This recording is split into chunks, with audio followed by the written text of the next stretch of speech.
नमस्कार मंडळी. सस्नेह परिवारामध्ये आपल्या सर्वांचं हार्दिक स्वागत. मंडळी, नुकतीच आपण सगळ्यांनी दिवाळी साजरी केली, अगदी उत्साहात. पण कधीकधी या उत्साहात, त्या कारणाच्या उपचारात आपण जवळच्या माणसांकडे अनवधानाने का होईना पण दुर्लक्ष करतो आणि मग मात्र पश्चात्तापाची पाळी येते. कसं ते ऐकूया आज सामायिक करत असलेल्या कथेमध्ये. शीर्षक आहे लक्ष्मीपूजन. लेखक श्रीयुत दिलीप कसगावकर. अभिवाचन सचिन दातार. ऐकूया लक्ष्मीपूजन. समीर एका बड्या कंपनीत सिनियर मॅनेजर. सीमा त्याची पत्नी आणि सुजय 8 वर्षांचा मुलगा. लक्ष्मी म्हणजे समीरची आई. वयवर्षे 70 पार. अनेक आजारांनी ग्रस्त. हल्ली तर चालता येत नाही, बोलताही येत नाही, म्हणून मग कागद पेनचा वापर करते, काही सांगायचं असेल किंवा मागायचं असेल तर. आज दिवाळीतला लक्ष्मीपूजनाचा दिवस. सीमा समीरची अगदी जोरदार तयारी चालली होती. 6 वाजताचा पूजेचा मुहूर्त होता, त्यामुळे सगळी गडबड. समीर, तुझी ना काही मदत नाही. तर काहीच कसं रे समजत नाही, सगळं मलाच करावं लागतं. नेहमीप्रमाणे सीमाची बडबड चालूच होते.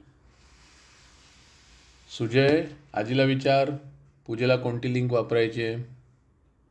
आजी अर्थात सीमाची आई. सीमाच्या संसाराचा रिमोट कंट्रोल. आजीने पाठवलेल्या लिंकने पूजेला प्रारंभ झाला. सीमा मोठ्या भक्तिभावाने, तर सुजय आणि समीर नाईलाजानेच पूजेला बसले होते. तासभर झाला तरी पूजा सुरूच.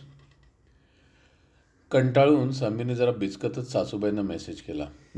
आईसाहेब, अजून किती वेळ चालेल पूजा? अजून 1-1.5 तास आहे, पण जागेवरून उठू नका. लक्ष्मी प्रसन्न होणार आहे. या लिंकला छान रिव्ह्यू कमेंट्स आहेत. दिवाळी विशेष कार्यक्रम बघत असलेल्या सासूबाईंनी रिप्लाय केला, पण जरा उशिरानेच. 2-2.5 तासाची पूजा, नंतर 11 आरत्या, सुवासिक उदबत्ती, कापूर, अत्तर, अगदी प्रसन्न आणि मंगलमय वातावरण. लांबलचक पूजा आटोपली आणि समीरच्या मोबाईलवर मेसेज झळकला. You are promoted as general manager. खरोखरच लक्ष्मी प्रसन्न झाली होती. अर्थात सारं श्रेय सीमाच्या आईला. सीमाने लगेच आईला फोन लावला. अभिनंदनाचं 1 वाक्य आणि अर्धा तास बाकीचीच बडबड ऐकून शेवटी समीरने नाद सोडून दिला. ही खुशखबर द्यायला म्हणून समीर मोठ्या उत्साहात त्याच्या आईकडे गेला. सीमाई अर्थात मागोमाग नाईलाजाने आलीच. आईचा डोळा लागलेला दिसला. कागदावर तिने तहान लागली आहे, पाणी दे, पाणी दे असं 4 वेळा लिहून ठेवलं होतं. सगळ्यात शेवटी लिहिलं होतं, लक्ष्मी प्रसन्न होईल, सुखी राहा. खरंच लक्ष्मी प्रसन्न झाली होती, पण घरातली लक्ष्मी मात्र निघून गेली होती तोपर्यंत, अगदी कायमची. समीरने पूजा चालू असताना आईची चौकशी केली असती, जरा तिच्याकडे बघितलं असतं, तर लक्ष्मी माता जास्तच प्रसन्न झाली असती आणि या माता लक्ष्मीचं प्रेमळ छत्र तेही हरपलं नसतं. खरंच मंडळी, ऐकून अंतर्मुख व्हायला आलं असेल नाही? असो, आपल्या बाबतीत असं घडू नये हाच निश्चय करूया.